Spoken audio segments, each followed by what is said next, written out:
बिस्मिल्लाहिर्रहमानिर्रहीम। अस्सलाम वालेकुम काश्तकार भाइयों, कैसे हैं? उम्मीद है कि आप सब लोग खैरियत से होंगे। काश्तकार भाइयों, यहाँ पे इस वीडियो के अंदर हम लोग बात करने वाले हैं कि बारिश के फ़ौरन बाद हमें कौन सी स्प्रे अपनी फसलात और सब्जियात के ऊपर करना चाहिए, क्योंकि बारिश के बाद सबसे बड़ा मसला जो बनता है वो झुलसाव का होता है कि हमारी फसल के ऊपर झुलसाव का जो अटैक है वो हो जाता है बारिश के बाद।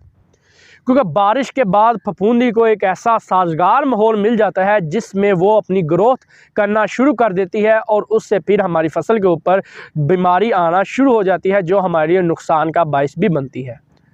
तो इस बीमारी का हम कंट्रोल किस तरह कर सकते हैं और इसकी निशानियां क्या है और ये हमारी फसल को किस हद तक नुकसान पहुंचाती हैं, इसके बारे में हम लोग वीडियो के अंदर बात कर रहे होंगे। काश्तकार भाइयों, मैं हूं उस्मान यूसुफ और आप देख रहे हैं अपना किसान पाकिस्तान यूट्यूब चैनल। काश्तकार भाइयों, सबसे पहले मैं बताता चलूँ कि जब भी बारिश होती है तो टेम्परेचर जो होता है वो डाउन हो जाता है, कम हो जाता है। जैसे कि आजकल टेम्परेचर जो है वो 13 डिग्री पर आया हुआ है, बहुत कम हो गया है। और इसी तरह का टेम्परेचर जो है वो फंगस को चाहिए होता है अपनी ग्रोथ के लिए और मुख्तलिफ़ किस्म की बीमारियों के पैदा होने के लिए।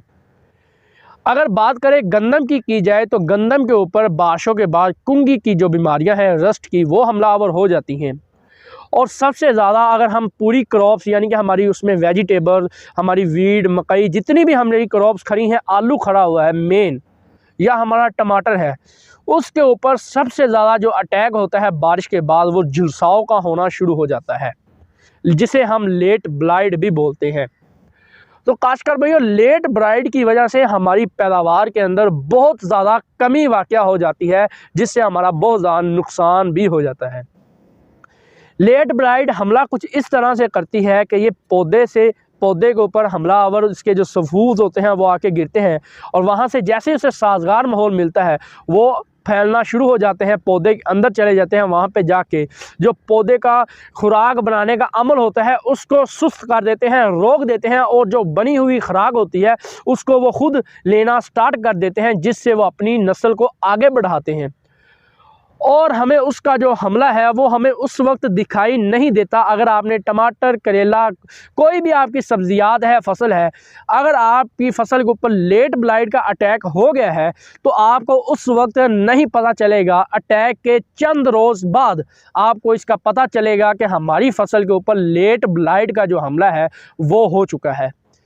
अमूमन 8 से 10 दिन के बाद वाज़ा होना स्टार्ट हो जाता है कि इस जगह पे लेट ब्लाइट यानी कि पछेते झुलसाव का जो अटैक है वो आना शुरू हो गया है। अगेता झुलसाव भी आ जाता है बाज़ औक़ात और पछेता झुलसाव भी आ जाता है, इसलिए इसको झुलसाव का नाम दिया गया है। काश्तकार भाइयों, इस बीमारी का कंट्रोल अगर आप केमिकल कंट्रोल करना चाहते हैं तो आप कोई भी किसी भी अच्छी कंपनी का फफूंदी का जहर जो है वो लाके स्प्रे कर सकते हैं। मैं यहाँ पे आपको कोई नाम इस वजह से नहीं बताने वाला क्योंकि अगर नाम एक बता देते हैं तो वो प्रोडक्ट उस काश्तकार भाई को, करने वाले को मिलता नहीं है। बाद में वो कहते हैं जी हमें वो मिला नहीं।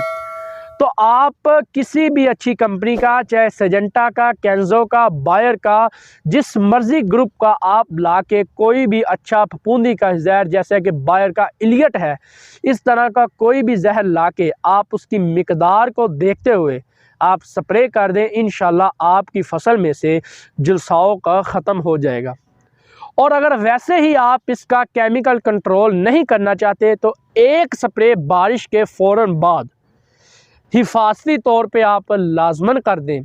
उससे होगा ये कि जो भी सफूज उधर पड़े होंगे वो ग्रो ही नहीं कर पाएंगे, क्योंकि उसके ख़िलाफ़ पहले से ही हम एक्स्ट्रा कुव्वते मुदाफ़अत जो होगी वो हम लोग दे देंगे, जिसकी वजह से वो सफूज वहाँ का वहीं पड़े रह जाएंगे और वो अपनी ग्रोथ नहीं कर सकेंगे, जिससे हमारा नुकसानात नहीं होंगे।